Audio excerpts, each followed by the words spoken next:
So, on days 18 to 22, I made myself a nether portal, and now you may be wondering how I lit the damn thing, but that's okay, let me explain. I used my humongous brain that we all know I have, obviously a joke, but I used lava and wood to light it, and then boom, we were now in the nether. But there was also a second portal in here, which I've never seen before, but I guess it's just part of the map. Anyways, the chest down here had a fire charge in it, so I used it to light the second portal, and learned that you cannot mine a gold block with a stone pick. I don't know why I thought you could. But anyways, after that incident, I made myself a little platform and started work on the gold farm that would hopefully work first try. And well, they took a little bit of encouragement to jump off, but oh boy, was this thing efficient. However, it was very scary having like 30 pigmen to try and kill you. Anyways, after having a few of them commit no longer part of the living realm, I collected their remains and returned home to make myself a shield, and then headed back into the nether to secure a little base around my portal, just so that if some did survive the fall, then they couldn't get to me as easily. Oh, and I also lowered the platform in which the pigs drop onto and die by 2 blocks, just to make sure that as many died as possible, even if they were wearing armor. And, well, this just made the farm even better. I mean, just look at this thing. Now, the odd pigman can hit me if I'm not careful, but if I, keep my distance and stuff like that, this is the easiest source of gold ever. I mean, especially if there was a hopper system underneath as well, but unfortunately we don't have that luxury right now, so, yeah, after a while of looting them, I went home, and it was night, so I went to bed. And on day 23, I woke up feeling very, very good about things. I mean, we now had a mob farm and a gold farm, and it felt pretty good to finally start getting some good materials. And when I say good materials, I mean good for Skyblock. Anyways, I started to smelt down my golden swords into nuggies, and then crafted the nuggies into ingots, which I then used to make myself some golden apples. Now, I know there aren't many of them, but don't worry, I'll spend a while in the gold farm later to make more. But for now, my objective is to get a zombie villager and another witch, because mine despawned, sadly. So I spent the rest of the day just swinging at the mobs in the spawner, hoping to get one of the 2 spawn. And, well, after a while of killing things, I did indeed get another witch to spawn, that I then quickly trapped again, and now all I needed was a zombie villager. In the process of waiting for one to spawn, though, I ended up finding a second witch, and got 2 more iron drops from zombies. But finally, there he was, my zombie villager. I quickly freed him from the death pit, and then trapped him in a boat, built a roof over his head, and got to work on making the witch throw a potion of weakness. But that was a lot easier said than done. You see, they don't throw them that often, and when they do throw them, you need to be less than 3 blocks away from the witch when they throw them. But here's the kicker. They can also throw potions of harming that will deal 3 hearts of damage, so it's very, very risky, but it is really worth it. So I sat there and I tanked potion after potion after potion, until finally I got hit with a potion of weakness and gave the zombie a golden apple. And then I went to bed, because this man's going to need a while to cook before he turns back into a normal villager again. So whilst waiting for that, I took a few swings at the mob grinder, and, well, I saw this skelly boy with diamond booties. This man had hella drip, and I didn't actually know they could spawn with them on. So I killed him, but sadly, no diamond boots for me. So I decided whilst I'm waiting for Mr. Villager over there to cook, I may as well be productive. So I decided to make some more progress on expanding the island some more. Until finally, I got the achievement for curing a villager, so I rushed over to see him, and just look at this beautiful specimen. I love him, and therefore, his name shall be Plooper. Plooper the Great. He shall become my armorer from here on out, but the only problem with that is I need a blast furnace, and, well, I only have 2 of the 5 iron needed. So, you know what that means, right? Mindlessly slaughtering hordes and hordes of defenseless mobs until they drop me the loot that I'm looking for. Oh, but wait, there's another zombie villager. Let me just put him in a boat. Oh, wait, no, I can't, because Sweeping Edge has done what it does best. Absolutely nothing. Anyways, it's fine, because I got another one to spawn and trapped it in the nether accidentally, so I don't know what is going to happen with that one. But yeah, I chilled at that grinder all day and night, and I didn't get 1 single iron ingot. So then I started thinking, is there any other way to get them in Skyblock? And the only way I could remember was piglins. Piglins can trade them, so all I need to do is stack up on gold, and I literally have a farm for that, so the iron problem is solved, right? So I rushed to the nether with 2 goals in mind. I wanted to collect as much gold as possible and trade for as much iron as possible. Also, when I got there, I killed the zombie villager because it wasn't worth my time trying to cure him and bring him back. Anyways, my goal was to get a load of gold and to catch a piglin in a boat and then use it to trade with. But, well, that was easier said than done. So after about 20 minutes of piglins dying for random reasons when they hit the boat, I realized that you can't actually get in a boat by falling, I'm pretty sure, so I decided to go and make some hay bales instead, and, well, would you look at that, they worked first try. And I got started with trading straight away, and after trading like 40-something gold, I actually ended up with 65 iron nuggies that got made into 7 iron ingots, so that's 2 more than I need anyway. So overall, this plan worked out pretty successfully. Anyways, I headed back home to start smelting down some of the stone to craft my blast furnace, that I then crafted and placed down to give this man a job, and then I realized that I'd forgotten the biggest thing when it comes to trading with villagers. I'd forgotten about emeralds. The literal only currency in the game just slipped my mind. You see, I'd need emeralds to trade for armor. So the entire point of the blast furnace was pointless right now. So I just really quickly made a composter and made him a farmer so that I could actually get some emeralds. So, Poppers, was that entire time in the Nether a big waste of time? Well, no, because I still need a blast furnace for the second villager, so don't worry, we will get use out of it yet. Anyways, after harvesting some crops and trading with the villager, it was getting dark, so I called it a day. On days 29 to 30, I worked on grabbing more cobblestone to expand the island a little bit more so that things were a little more open. And by the end of day 30, all the stairs were finished, and I had now made a start on one of the sides of our new livable area. Okay, so next up, I wanted to branch out to some of the other islands to see if they had anything of use on them. So I started out by heading over to the sprucey snowy island and decided to make my bridge out of wood, because then when I'm done, I can just burn it down afterwards and it wouldn't just chill there being a cobblestone like eyesore forever. And I mean, if you ask me, that's a pretty genius idea, however, I never burnt them down. Anyways, I got over to the island and, well, it had a pumpkin and some snow in it, so I decided to gather up all the snow and maybe make a snow golem later so that I could have like an army of them to defend my island. And I also noticed that there was an amethyst cluster or geode or whatever they're called just chilling at the side of the island, but I really wasn't interested in getting anything that it had to offer me. So instead of going and looting that, I patiently waited for a sapling from the spruce tree and, well, I never got one. So I headed back home, put all the stuff from the island in a chest, and then headed over to the mushroom island next. But before setting off, I grabbed my bed to take with me because it was starting to get dark and I really did not want to get stranded over there with phantoms or something attacking me. Anyways, I got over to the island and it was just covered in mushrooms, so I placed my bed down and went to sleep. And on day 31, I harvested the mushrooms and some dirt, and then I returned home to store some stuff away. And to get to work on some other things, like tidying up the center of the island because it was a mess and it was really starting to bother me. So I moved a few things around, and boom, look at this, look at how much better this looks. And yeah, the villager hut thing is still there, but it's just another one of those temporary structures that's going to be there for a while. And you also may be wondering what happened to the cobblestone generator, and to that I say, I built an underground platform to store the cobblestone generator, storage, and water source on. So yeah, it keeps the top pretty tidy and it's pretty cozy down there. And now with all that being done, I took a few swings at the mob farm, ended up getting attacked by a zombie, and then went to bed. Okay, now these are some busy days coming up. You see, I decided to go into the Nether and have a look around because my render distance was now higher than it was earlier. And I could see all of the extra Nether islands all around me, so I thought it'd be a good idea and worth my while to head over to the fortress to see if there's any cool stuff over there. And when I finally got there, I was expecting like a blaze spawner, but actually all I got was glowstone and nether wart. There really wasn't much else here. It was quite disappointing actually. So I took all the stuff, headed back home and put it all in a chest. Now I got to work on getting the second villager, so I'd need a second witch and a second zombie villager. So after a while of killing at the spawner, I got a witch and a zombie villager to spawn at the same time, but unfortunately I had to kill the zombie. But it's fine though, because I eventually trapped the witch whilst almost dying to it. And after that I went to bed because I didn't really want to risk losing my current villager to a zombie to then end up being a zombie villager again. But in the morning it was straight back to bonking the mobs at the spawner until finally I got a zombie villager to spawn. So I broke him out, trapped him in a boat and started the process of curing him when I realised that I didn't have any gapples left. So I headed into the Nether to grab some and then almost died to this pigman right here, which is very, very scary. Anyways, I farmed some gold and now we can finally cure him. And after literally all day of trying to get a weakness potion and failing miserably, I went to bed and continued on in the morning, when finally I cured the villager and now I just have to kill some time. So I harvested and cooked up some more of my potatoes and then went to bed.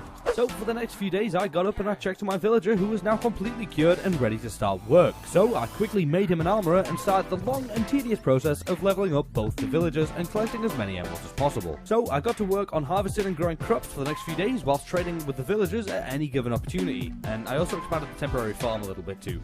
Oh, and Wandering Trader spawned, so that was kind of cool I guess. He really didn't have anything I wanted, but hey, it gets lonely up here in this harsh void. You know, it's nice to have a friend every so often. Anyways, by day 40, I got some insane trades for diamond armor for 1 emerald. I couldn't believe it, so I snatched it all up, and boom, we're now fully kitted out. I mean, just look at this man right here. You can't even touch me. Look at this. Anyways, after purchasing my extreme drip, I dug up all the dirt and I went to bed. Because on the following days, I worked more on the expansion because, well, I really wanted to get these villagers a home so that I could breed them some more and get more trades for diamond tools and weapons. So, yeah, all I did for 2 days was break wood and place wood and, well, looked damn good whilst doing it.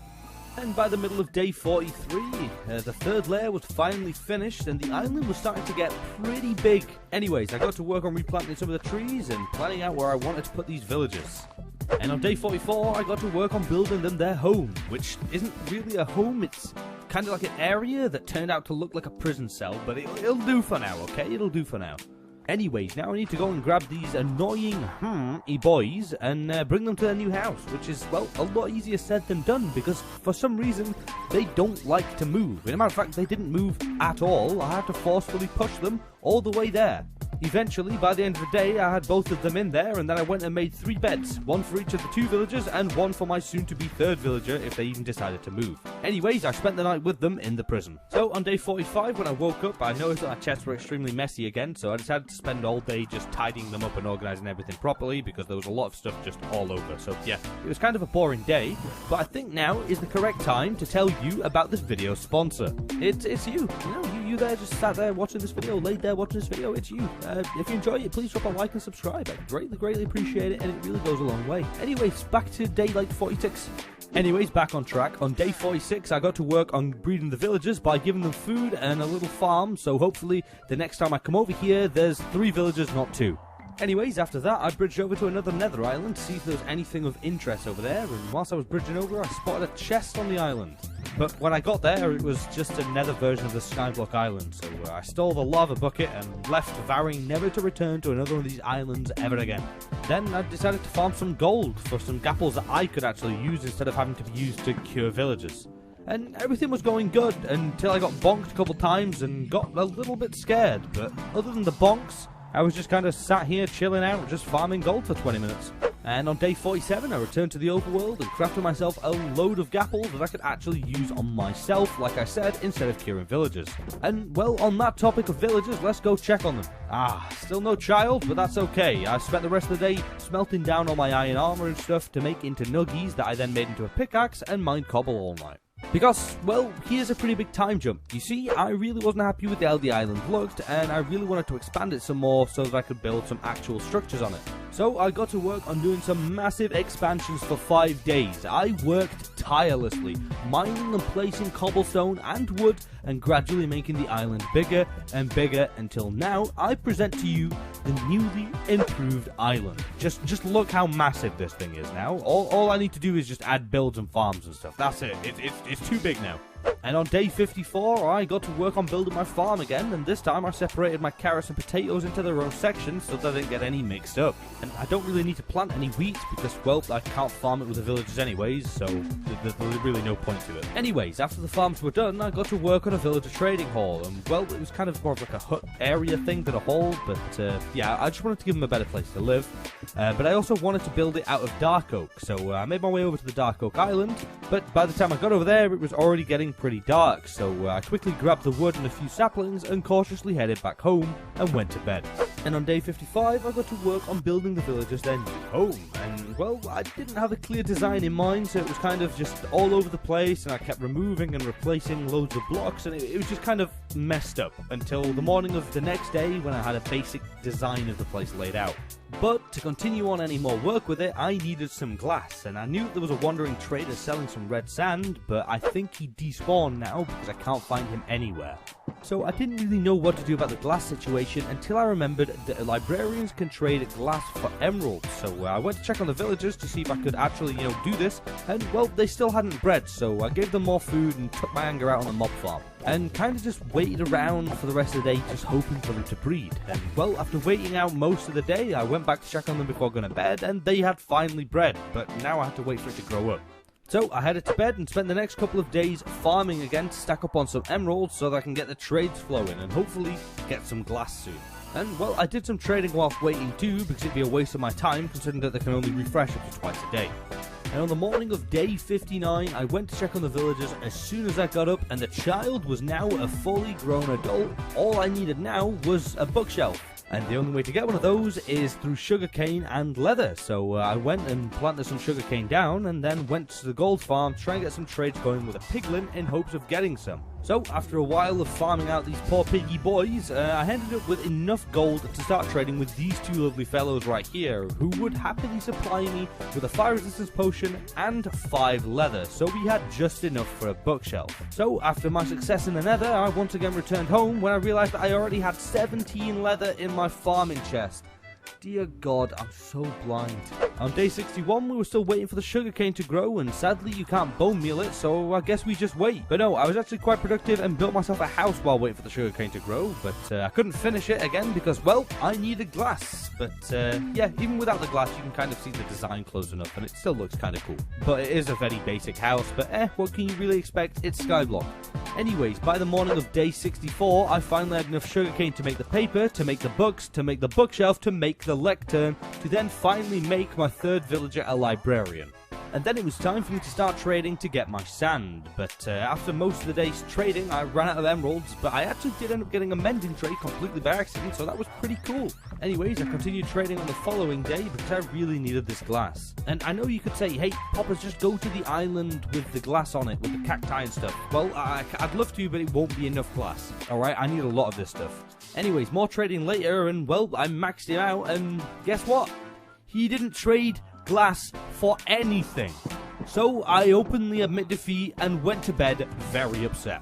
So on day 66 I got up and immediately headed over to the sand island and grabbed every single grain of sand there was. And then I took it back home and smelted it down when I got the achievement for smelting it that made me go and check the achievement book, and well, would you look at that? Husks drop sand, do they? Okay. After reading that, I went to bed, and on day 67, I ran over to the desert island to start expanding it out, to try and get some husks spawning tonight, because, well, I've never farmed these things before, so I don't really know what to expect. So I sat in a little shed until nightfall, and, well, not a single husk spawned all night. So at this point, I was feeling pretty defeated, so I just headed home. Now, on the morning of day 68, I wasn't giving up, and I was determined to get sand by trading again. So I went over to the villagers, I gave them another bed, and I gave them more food, when I realised that my island was actually way too big to build stuff on. I really don't know why I wanted it this big. But it was starting to become a problem because things started looking very desolate and empty. But anyways, I ended up seeing in the achievements that you could actually go to the end. So I went back into the nether and had a look around the fortress area again for no reason other than a little birdie, aka the site of the map, told me that there was a portal on top of it. And well, would you look at that? There was a portal on top of it. And after finding the end portal, I returned home and threw away 1 billion gold swords that were in my inventory, and then went and checked on the villagers that hadn't bred just yet. So I decided to spend the rest of the day replacing the cobblestone in the center of my island with wood because it fit the kind of theme that I was going for better. So on the next day, I went and checked on the villagers, and hey, would you look at that? We have another one. Now all we need to do is have it grow. Anyways, after the villager visit, I noticed that my island was now burning, so I went and put a stop to it before things got really out of hand. And well, why is the cobblestone generator always the thing that sets everything on fire? It's an awful contraption. Anyways, after the fire incident, this is when I realised that I really did not like how my island looked at all, and I wanted to completely redo the whole entire thing from start to all of it. Just gone, alright? Gone. So, after waiting for my villagers to grow and making him a tool boy, I traded for some diamond tools and got to work on tearing down all of my hard work up to this point, just to rebuild it better. And, well, I'll let the footage roll for you now, but in the last 100 days video, 100 days in one block skyblock, I built everything in a square, modular kind of island design. So I thought this time, instead of doing it in squares, I'll do it in circles instead. So, yeah, by the time everything was torn down, I started a circle around my mob grinder, and that became my main circular island. That was then very quickly followed by a tree farm island, and then a nether portal island, and then finally a villager island that was actually very easy to keep them from getting out and from things going. It was just easy to keep them in there, okay? And also I kind of like how it came out. It's a little bit square, but it looks pretty good. Anyways, after the success of the villager island, I went and made the cobblestone generator its own island. That way it wouldn't be burning anything down anytime soon. After the cobble island was done, I made a storage/base of operations island, and then after that I made a mushroom island, because why not? They look cool, and why would I not want giant mushrooms? Oh ho, would you look at that, it's another island. What will it be? That's right, it's Pond Island. Why? Because it looks cool and, well, I'm trying to make up for how bad the last build was. Anyways, next up is possible enchantment table island, but I don't know if I'm going to be able to get an enchantment table because of just a lack of obsidian. So it's kind of just an island with bookshelves on it for now. Anyways, now that everything was finally torn down and rebuilt, I removed the platform from underneath and got to work on bridging over to the jungle island to grab the saplings to then add to the tree farm. And then I did the exact same thing for the birch island. I went and grabbed the saplings, brought them back home, planted them down, and yeah, there we go, I went to bed. Now, on the next couple days, I headed back into the nether because I decided it was time to start work on getting potions, and well, to do that, I'd need blaze rods and blaze powder. So I ran over to the Nether Fortress chunk and set up a little blaze spawning platform, and well, it really didn't take long for our first blaze to spawn. However, I had to kill it over the void, so no rod for me. But that's okay though, because 2 spawned shortly afterwards, and now we have our first blaze rod. After a while of farming blaze later, I finally had enough rods to head home and start brewing. But not really, because I still needed the nether wall farm, so I grabbed some food and I headed back into the nether to start farming some gold to trade with the piglins to get some soul sand. Which made me realise that I probably shouldn't have thrown away the stuff that I got traded to me earlier, but hey, it is what it is. Anyways, I traded with the piggies until I got a decent amount of soul sand, and I also got a few water bottles, which were obviously going to be very useful for me to make potions in them, because, well, I have a very little amount of sand. Anyways, then I returned home and sorted out my stuff. And now, on day 88, I made my nether wart farm island, and don't worry, I'm not copying the exact same builds I did last time. I made 2 nether biome islands last time, so I'm not doing that again. Anyways, the farm was done, so while I waited for them to grow, I made a brewing stand and set everything else up. Now, all I needed was slow falling, instant health, and maybe swiftness, but that's not necessary for the fight. So I decided to stay up all night because I needed phantoms to start coming after me so that I could actually get a phantom membrane for slow falling potions. So, after staying up all night, on day 89, I built myself a melon farm because I would really need glistening melons to make instant health potions. So, one very useless melon farm later, and now we only needed the phantom membranes and the nether wart. So, it was basically just a waiting game. So, I kind of just decided to set up my mob grinder for a day whilst waiting for the phantoms to spawn to try and get some enchanted bows to combine into an even better bow. You kind of know how this goes at this point. And I also may or may not have killed a load of iron golems to get enough iron to make an anvil. You know, that's up for debate. Whether I did, whether I didn't. There's no proof. Anyways, by this point, I was literally like 4 iron off of getting the anvil, so I grabbed all my gold and headed back into the nether to try and trade with piglins to get some. But apparently this piglin was done with my business and tried scamming me by running away with my gold, and then all of a sudden he just disappeared. How strange. Anyways, more trading later, and I finally had enough nuggies to make the final ingot I needed. So I headed home, I grabbed all my bows, I crafted my anvil, I then combined all my bows into an even stronger bow, and then went and traded for some more armor from the villagers, which I then combined until I ran out of XP to do so. So then I headed back to the gold farm to get more XP because it was faster than farming out the grinder, and then almost died to this guy right here. That was very, very scary. So I just kind of panicked and kept slapping him until he died.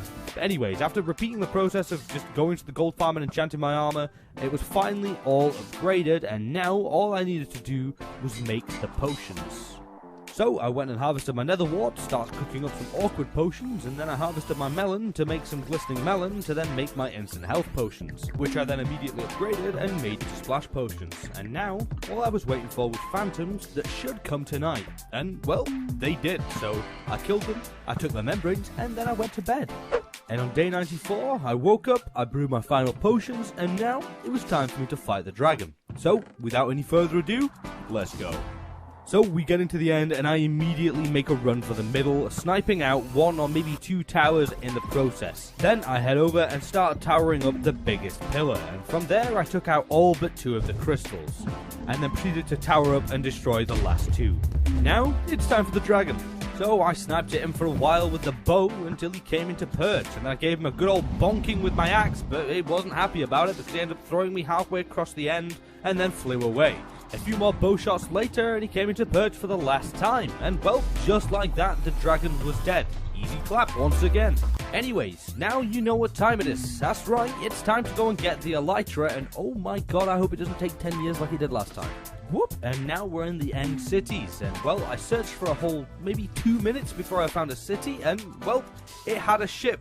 So I was extremely relieved that I wouldn't have to spend like hours in here again. So yeah, I ran straight up to it, getting beaten left, right, center, upwards, downwards, backwards, everywhere by shulkers until I reached the stairs to the ship, and then once again, using the shulker levitation, I jumped over, ran under the deck, and grabbed my elytra, as well as some pretty good rolled tools. There was some pretty good stuff down there. Anyways, after the final achievement of this journey was made, I quickly made myself out of the end cities, back to the main island, grabbed the dragon egg, and jumped back through the portal to get back home. Once I was back to my home islands, I sorted out my inventory and gave the dragon egg to the villagers because I was feeling quite generous.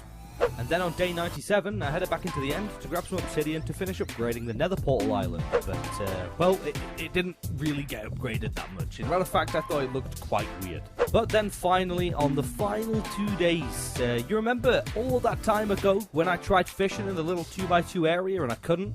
Well, I decided to spend my final 2 days doing something that I couldn't do before. I ended up just fishing for the final 2 days. That's all I did. I had no reason to, or I had no goal to get anything out of it. I just wanted to use the fishing rod that I made all that time ago. And finally, on day 100, we've done it again. We've survived another 100 days in hardcore.